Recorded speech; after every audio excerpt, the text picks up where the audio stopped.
Je n'ai jamais contracté de crédit. Ils sont venus avec des documents qui ne portent pas mon titre, qui ne portent pas le numéro parcellaire. Ils ont déguerpi quand même malgré ça, malgré tous les documents que j'ai. J'ai une semaine, je dors dehors. Regardez là où je suis en train de dormir. La FBN Bank. Non, mais qui a... Les Tricom. Le Tricom. Qui est passé à l'acte? Les Tricom, les tribunaux de commerce. Oui, mais il y a des policiers là. Oui, ils sont là, ils sont à l'intérieur. Ils ne font pas bakange de bilamba, ils ne font pas katika bilamba, papa. Alors, si papa. La maison, c'est là-bas.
Je donne l'ordre de rentrer tous les biens de maman dans la parcelle. Ça va? Tout de suite. Rentrer ça. Didier. Ouais. Là, tu prends contact avec eux pour la FTM Bank. Je veux que ce dossier soit suivi de près dès demain. Pour le moment, vous ne touchez pas à maman, vous rentrez tous ces biens et tous ceux qui sont dans la parcelle rentrent là. On est d'accord? D'accord. On va suivre cette histoire. Moi-même, je vais faire. Dieu, ma présidente, papa pour la présidente, la contatate, amate, bakeye botola na lopango me président soki selinga lopango, linga la pesa eloko, papa umela na yo papa, oza droit à justice. Je me nomme Cécile Moukoulumania.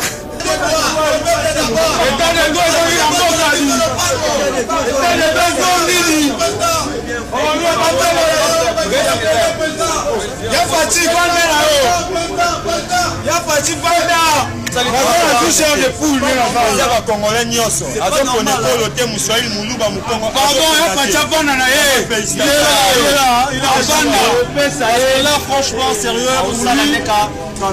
Félix, c'est comme ça. C'est toujours comme président qui a un contact direct avec la population. Il nous a écoutés.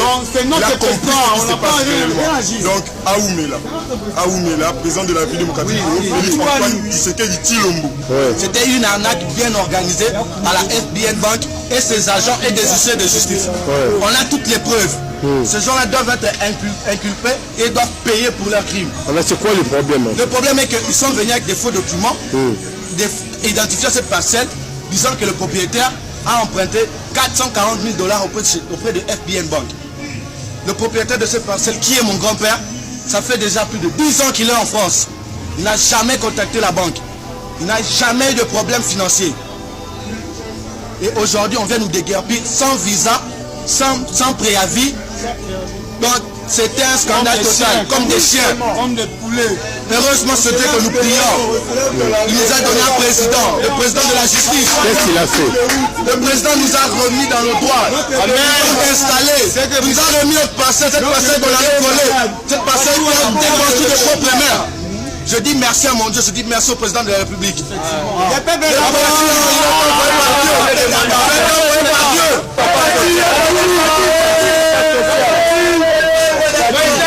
Contact direct avec avec la population. Européens sont 8 mandats. Même dans le bien. 8 mandats, La décision.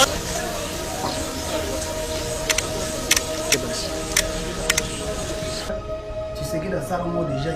Et si on va monter, et si on va monter, tu vas pouvoir monter. Il y a un moment où il y a une vision. Il y a une vision sous sa telle politique, il y a une père, c'est quel père, moi, mais moi, je changer de stratégie. Père, attention à mon accueil, on a changer de politique. Pour la politique, moi, siècle, changer de politique, non. Ils ont quoi, ceux qui ont copié-coller.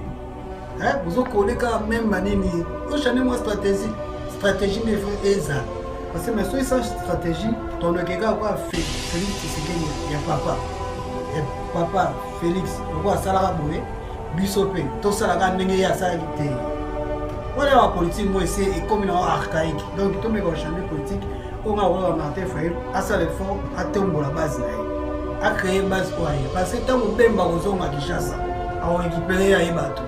Tant Moïse Katumba akozonga Lubumbashi akorekipera ye bato bamisu batika na éviter so bakomela na mususu po azana ba musique tout taba komala kwena bango bakotika la bango yeta muso kotika ye moko kotika iolela l'état ya moi me ko lukameni akosolola akogarder tant so kwena epe aza pe crédible na kwena parce que loko olinga sala na moi ki la tiki na bango ba biso non gouvernement en place unité la tiki pe na sala nini politique siko na kati ya meeting wana alobini autant sous pepe pas le mot que réalité Félix Asoli anani Martin Fayulu la bible nous sommes le bana tika on va lisa pour de on kutu ce qui Félix Asala qui bon on Félix Asala leki mbongo on se kuta na ka tika ile ali solo donc to changer makambo to solo makambo on otaka ba mbema ba congolais tout ça na bibi ki ba tebe ba na vidéo on va mettre ça on va finir on kaka ba finir on va na ba vérité bon Félix ateki mboka moto yibate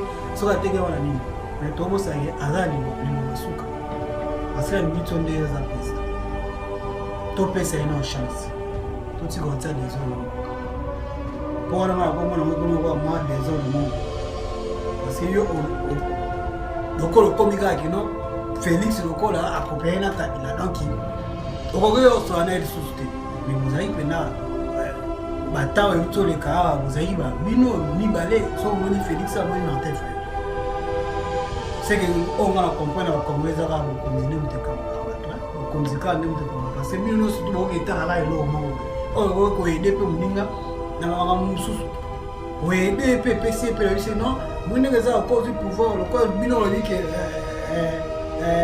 candidat la simane mo ko PC la stratégie mususu parce que na ministre ye mutu so la bengi mutu so président mo na États-Unis a que présenter Congo. Bon ben candidat l'autre bosana. Bon ben Félix, bon ben président l'autre aussi à Congo a représenter la France.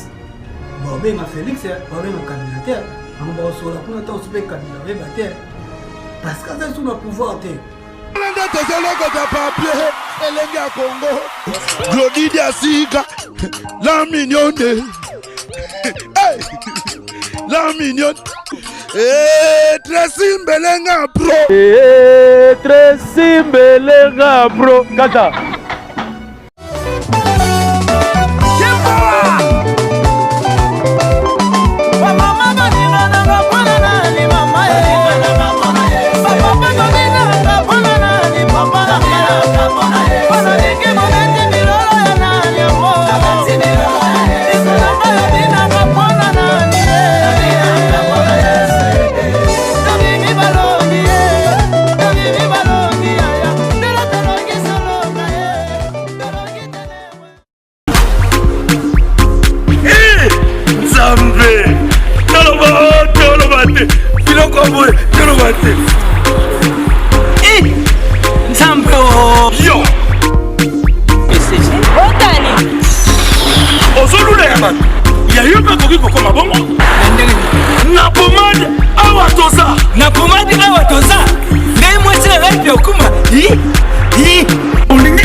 En ligne www.awatozaacrem.com www.awatoza awatozaboutique.com, soit appelez au numéro 00 33 75 11 10 975.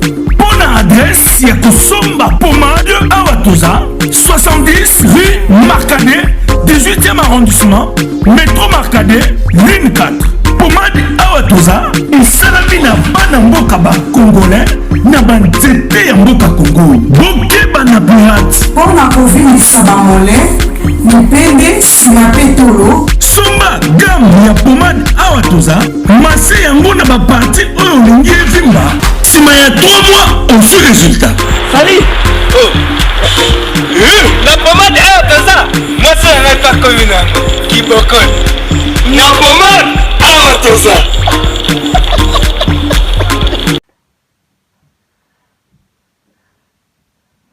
Bienvenue, salut, bana mona te partout bozo na biso, bonjour, bonsoir partout. Oyo boza na minutes o liboso ya ba machine na bino, télé na bino, o bola na biso, liboso ba téléphone na bino. Merci à bino T10 na elengi ya Congo TV à Trissim Belenga pour la même magique. Nous to bito ya solo etalika ya politique bon tozo kota politique trop micro parce que moi même tes actualité na temps oyo na temps dans tous les chats donc bah on est surtout ezolo bela Congo to solango pour l'intérêt à Congo na maino kopesa bato banda biso ba encourager biso mingi na surtout na émission de tout ça dernièrement awa merci na mère bondé na États-Unis merci na JDT Gonago merci na bandeko tout oyo na bosa été petit na David na kati ya Chypre kuna David Ifefa mwana mokonzi koka mokonzi aza mokonzi David Ifefa petit na mamo ya boga pe ya tokos donc toso masolo ya politique ndenge lelo Martin Fayulu azosa meeting na donc na pesa message mingi pa na emoko Martin Fayulu madiji vient nga ya Faden House place masala ngai Gima Zamba sala donc tala lobi boso via tali miso ayebi petit étant sous mon attend mi ko mo belele ki bon habité si bon habité pena biti ya comment dirais-je ya meeting wana te habité meeting ba lobi za pona vérité désir to éviter vérité désir na mo to éviter après déjà seulement si je ne me trompe pas vérité désir na mo to kino kana politique ya vie chichi parce que vie mtaka la masolo wana si c'est que nous avons masolo wana vérité désir à prêter serment à parler nous surtout vie mtaka nango mais là mo ya passe parce que le bezala qui deuxième année et loi ya vie ma foi pas mon année ma tef le pas mon année bon tu habité rendre dans commission puis andé na habité nando comme le rôle ya ouais on a JB et ouais on a JB oh ko to asali plein ko to asali point le roi lobby Félix Tshisekedi asali plein na mbokoni na église le pe meeting kuna le pe ya masolo comme masolo kwa plein na ko me yango comme distraction tout le monde distrait bato déjà ba kati et l'autre pe sa conseil zani bakataki déjà tolinga te o tolinga to sala na esa maisute keno ba cour constitutionnel azongi so habité Martin Fayulu mutagane wana habité na Congo totika biso na Congo eloko Martin Fayulu ko sa ezaka ke no koluka lo soko bi otika na opposition otika na opposition soko lingi otika oluka ta musu ndeko no Tshisekedi boso la Félix boso lika la passer ndeko pa azape po ya yamba mutu nyoso tu boluka ndeni ni ya koluka ko bimisi na kati ya libulu o bino olobike aza na kati ya libulu parce que aza ko na kati bobi aza na kati ya piège ya Kabila uzoma boluka façon no ko bimisa mais ya kolinga bano sa suba meeting bongo wana za ka ko tsata usumboka na mbinga bandeko ta usuba olinga batema ta usuba kopona ngai mais lobi so yo kina meeting wana ndeko lo moko beta usoso sida mo ekomela beta uso ba bombe beta uso azoki ezapeka bien te biloko to temela ma to ni violence te na mboka donc to me ko sa ga effort to pesa Félix pour to tseka pour déjà to mona kino ezoke ni moi ça va utse pour uluka ka to ka bonga na ebitelo ni to to so to ebate ozo bateki mboka Félix ateki mboka bono ebate ti siko no linga na eba mboka ma teki ngo koma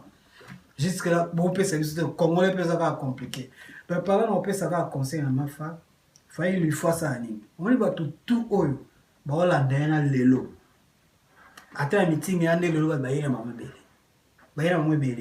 on ne sait pas nyoso wana soki to komi kaka le 23 2023 batu nyoso tu wana bazongela Bemba bazongela Moïse bazongela soki muzitu bazongela zola bakana bango siko yele temps oyo fame ka bongisa a créer base na ene wali kino azana base te ami ko sala base na ye ya ko ti temps na bambui wana ponga na obe na ekomona ko bambui wana eza ko bambui parce que même mission des la communauté internationale ta yende ngaza Martin Fayulu batiki na bango déjà donc là on sala kina me ka ko motiver me ko sala ba stratégie ni na ko sala kino lobby ye pas en base ne mais politique ok non nga penda politique la via salongo tu sais que dans salongo déjà et simba la moté atika pose au pouvoir tim ko monter ya mwe mwana na ye na vision mususu ya mwana ye na vision mususu atali politique na ndenge mususu autant mususu père ne peut banda hôtel c'était père moi batambo to ça batembele mais boy to changer stratégie père tant soit bonaki amona ki ona musika te mwana ye na politique mususu changer politique to ye na politique moté ba siècle to inaka o changer politique o kaka mutuma ki non eza kwa to benga nini soki avec mon lisusu ba copie coller bozo coller ka même manini o changer moi stratégie de ezala parce que mais so esa stratégie ton okeka kwa Félix Tshisekedi ya papa Félix loko asala boye bisope to sala ka ndenge ya sala kite wala wa politique moi c'est et comme na archaïque donc to me ko changer politique on a wala Martin Fayulu asala effort atombo la base na ye a créé base oye parce que tant Bemba kozonga Kinshasa a récupérer ya ebatu tant Moïse Katumba akozonga Lubumbashi a récupérer ya ebatu ba misu batika na éviter so bakombe na misu pe bazana ba musique tout taba komala kwena bango bakotikala bango yeta muso otikala yemo kotikala iolela l'état ya mo ame ko luka ndeni ako solo na ako garder tant so kwena epe aza pe crédible na kwena parce que biloko olinga sala na moi ki batiki na bango ba biske non gouvernement en place elite batiki pe la sa neni politique siko na kati ya meeting wana alobi nini autant mususu pepe pa lomwe ke habité Félix Asoli enani Martin Fayulu alobi nyoso to lo bana etika longo balisapo ngio to benga balisapo o kutu seki Félix asala ki boy o Félix seka leki mbongo o seka kutena kabila etika ide ali solo donc to changer makamusu to solo makamusu ono otaka bambuyema na ba congolais tout ça mais bi ki ba tebe ba na vidéo oko ba mesala bango bafinga bango kaka mais na ba vérité bolo ba o Félix ateki mboka bango to yebate soka ateki wala nini mais to bo sage azali lilo basuka parce que la minute on est à président. Topé ça une chance. Tout ce qu'on tient des zones en boca. Pour la main comme on a moi des zones de mobile. Parce que yo le col comica qui non Félix le col a accompagné na Kabila donc au courant sur un aide sousté. Mais vous avez pena bataille tout les cas vous avez bino mi balé so moni Félix a moni Martin Fayulu. C'est que on a compris na congolais za ba konzine mutekabola bato bo konzika ne mutekabola parce que bino surtout bo ke tala la elo mo o ko aider pe muninga na ba mususu o aider pe PC pe le non muninga za ko du pouvoir le ko bino le que Kabila za la simane bo ko PC ba stratégie mususu parce que na ministre ye mutu so ba bengi mutam so président mo na États-Unis a ke présenter Congo bo benga Kabila te lo to bosana bon ben Félix ba ben président de l'autre aussi à Congo a représenté en France bon ben Félix ba ben Kabila te ba ba so la kuna tant super Kabila ba te parce que ça sous le pouvoir te totalement ko mikolo to ko totalement mamuka te parce que bobi Kabila zaki so ki Rwanda so to tika pe mona après effectivement limbisanga ba kanda ba nini mais voilà Nathalie, on a tout la meeting, on a moins un message phare, message open na open au mutabimi na nini kuna meeting kuna bimi na message mo ezate ezaka bakopi kole kaka o Félix nani papa na biso Tshisekedi akufa azaka nango yango même politique yango afailli la sali même politique alors to changer makambo to tsaka mutaza na place na po aza congolais bono luka to luka mutu o aza congolais a diriger Congo mais il mutaza congolais skoto kenongo malgré na façon azoli pouvoir na ndebo oloba c'est pas grave l'essentiel que dans pouvoir ezongi na mwana mboka et ça la nini un Congo Tomi Kitsakaka. Oh là là, mère bonne États-Unis. Voilà. Mais qui dit ça, chose à terre. Un massalama le junior de Sakwen. La caméra. À contrôler la caméra. Voilà. Ça a été ça, on a 10 fois puissance téléphone. On a habité sur les eaux gâtés. Pourquoi? Les eaux gâtés, pourquoi? Les eaux gâtés, pourquoi? Hein? Donc, eux, si quand Martin Fayou le long à Woloba, vient à ya Faden House. Le long à Woloba. Faut eza yote, faut type eza ya Félix Tshisekedi te bo konze utare pa nzambe. Eza le uti na façon nini na façon ni et utare pa nzambe. Ata sa no inane, ata sa no 5 mois. Eza le bo konze bo tena kati ya liste et ba président Congo après teki serment. Tandis que yo prêter serment ba ote. Donc il faut comprendre que bo konze utare pa nzambe. Donc par là l'on a rôle l'homme souhaité. Bo konze utare pa nzambe donc quoi utare pa nzambe donc tout ça tout s'incliner ça prompter. Les points que nous posons au Kokato, le benga Félix président. Ça veut dire président, benga ta Félix, ta Messi. C'est ça. C'est ça, ils ont gravité. Mais, ça, tu as vu au conduit, tu n'es pas en Zambie. Oh, Félix a failli le gros ça. Assez en Zambie, sagesse. Assez en Zambie, sagesse. On a vu qu'ils ont facilité. Parce que tout le monde a vu que non, nous trois sont populaires. Il fallait que nous tenions des aïeux. Attends,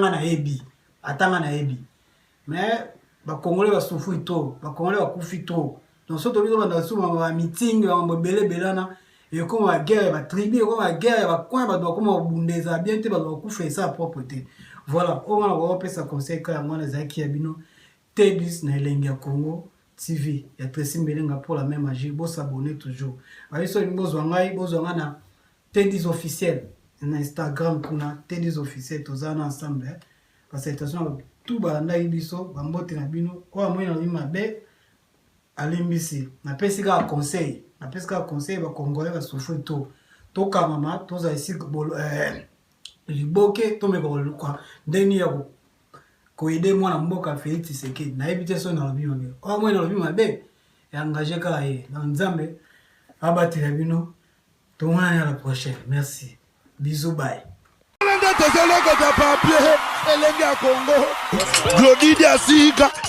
La mignonne. La mignonne. Tracy Mbelenga bro. Tracy Mbelenga bro. Kata.